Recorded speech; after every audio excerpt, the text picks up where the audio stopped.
मैं सुरेश राठौर से बात नहीं करती, नहीं जानती, ये तो डिनाई नहीं कर रही हूँ ना। मैं जानती हूँ सुरेश राठौर तुम्हारे बारे में ये बोलता है। 2 सालों से लगातार मैं इसके खिलाफ मुकदमा दर्ज कर रही हूँ, इन लोगों के खिलाफ। झूठा SC/ST का आरोप भी लगाया। वो सहारनपुर CO सदर के यहाँ मिल जाएगा आपको उसका डिटेल।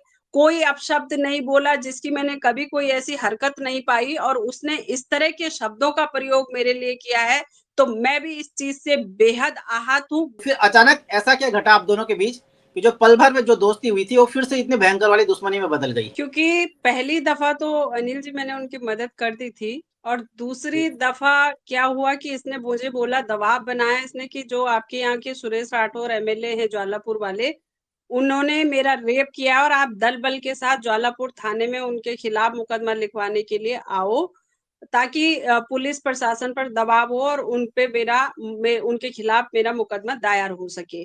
इस मामले में मैंने इनको 1-2 बार इनको समझाने की कोशिश करी कि भैया देखो, आपका ये पर्सनल मामला है और आप लोगों को इस मामले में कानून की मदद लेनी चाहिए, आपको अपने स्तर पर मुकदमा दर्ज करना चाहिए। तो इसने मुझे बोला कि तुम जनप्रतिनिधि होने के नाते, महिला होने के नाते महिला के साथ खड़ी नहीं हो रही हो।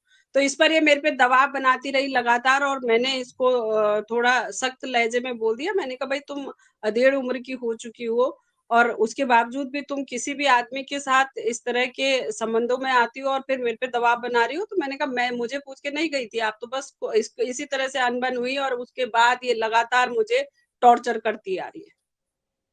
उसने ये मेरे पे बात उसके बाद मेरे पे झूठा SC/ST का आरोप भी लगाया। वो सहारनपुर CO सदर के यहाँ मिल जाएगा आपको उसका डिटेल। वहां मैंने इसकी सारी ऑडियो जो मैंने अपने बचाव में सबूत के तौर पर पेश करी थी, वो भी आपको कोर्ट में और CO सदर के यहाँ मिल जाएगी कि कैसे ये मुझे उस मामले में घसीटना चाह रही थी। लेकिन वो ईश्वर देखो, जब सच होता है ना इंसान, तो फिर उसके खिलाफ इस तरह के मामले बनते नहीं है। वो ठीक है, लेकिन थोड़ा-सा ये बात इसलिए भी थोड़ा हज़म नहीं हो रही कि भई अगर कोई हमारी मदद करने से मना करे, हम उसके एकदम से दुश्मन कैसे बन जाते हैं? ये क्योंकि थोड़ा-सा ये एनी जी, हाउ सुरेश राठौर की रजिस्टर्ड पत्नी बनना चाहती थी। ये कहती थी कि सुरेश राठौर से मुझे रजिस्टर्ड शादी करनी है। जी, हम्म। जी। चलिए यहाँ पे एक शब्द ये भी आया, मतलब बहुत बार आया और बहुत एक-दूसरे के लिए भी हुआ, ब्लैकमेल शब्द। अब उर्मिला राठौर हाँ, आपको आप पे लगातार आरोप लगा रही थी, आप भी सुनते थे, एक तरह से ये ब्लैकमेल ही होता है। भई आप किसी ने आरोप लगाए, आपने सुने, नज़रअंदाज किए। तो अब सुरेश राठौर पे भी ब्लैकमेलिंग के आरोप, मतलब ब्लैकमेल बहुत ज़्यादा इस्तेमाल हुआ। तो आपके हाँ, माध्यम से ये समझना चाहते हैं आपके केस में कि ऐसा हाँ। उर्मिला राठौर के हाथ ऐसा क्या लगा कि आप उनकी बातों को नज़रअंदाज कर रही थी या सोच रही थी कि छोड़ो जाने दो? क्या हाँ, वाक़ई में कुछ ऐसा? देखो मैं एक्चुअली, क्योंकि मुझे ना जब ये बार-बार कॉल फ़ोन करती थी, तो ये मेरे को लगातार अनर्गल बातें करती थी। तो मुझे उससे लगा कि इसका मानसिक वो हालात ठीक नहीं है। ये कुछ फ़ोन बज रहा है शायद, उसकी वज़ह से थोड़ा डिस्टर्बेंस हो रही है। जी। हाँ, वही मैं उसे कर दिया, मैंने कर दिया। ठीक है, हाँ। अब अच्छा, इसमें एक और ऑडियो है, जो राठौर के ऑडियो में है कि उन्होंने कहा कि रिज़ॉर्ट आपने तुड़वाया, बुलडोज़र आपने मैं भिजवाया। देखिए, मैं इस ऑडियो को ले बिल्कुल भी डिनाई नहीं कर रही हूँ, और मैं चाहती ले हूँ मैं कि थोड़ा इसमें सरकार। हाँ। सवाल कर लूँ, वो आपने तो कर दिया खैर।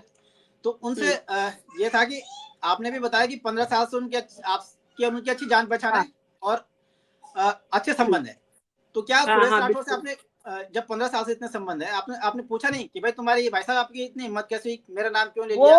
वो मैंने लगातार पूछ दिया, और मैंने उनके खिलाफ मुकदमा भी दर्ज कर दिया कि भाई तो वो नशे की हालत में बोल रहे हैं या होशो-हवास में बोल रहे हैं या साजिश के तहत बोल रहे हैं। ये तो मैं देखिए अनिल जी भगवान तो हूँ नहीं, मैं तो इंसान हूँ। लेकिन अब क्या करें, जब मुझे खुद हैरान हूँ, खुद स्तब्ध हूँ कि एक आदमी जिसने लगभग मैं 15 साल से जानती हूँ, जिस व्यक्ति को जिसने कभी कोई अपशब्द नहीं बोला, जिसकी मैंने कभी कोई ऐसी हरकत नहीं पाई, और उसने इस तरह के शब्दों का प्रयोग मेरे लिए किया है, तो मैं भी इस चीज़ से बेहद आहत हूँ, बेहद हैरान हूँ, और इसीलिए जाँच चाहती हूँ। अगर इसमें सुरेश राठौर का दोष होगा, तो उस व्यक्ति को भी सज़ा होनी चाहिए, क्योंकि ये मर्डर से ज़्यादा खतरनाक उन्होंने मेरे साथ किया है। इससे अच्छा तो ये लोग मेरे पे गोली मार देते तो ज़्यादा अच्छा होता। लेकिन इन्होंने मुझे लगातार इस तरह की बातें आपस में करके उनको वायरल करके इन्होंने मेरा मेरा मानसिक शोषण जो लगातार ये लोग कर रहे हैं, मुझे आत्महत्या के लिए उकसा रहे हैं,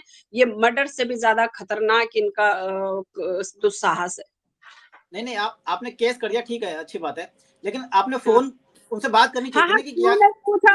वो तो बिल्कुल इस विषय पर वो आदमी, उसकी बेटी दीपिका राठौर से लगातार मेरे संपर्क हुए इस मामले में।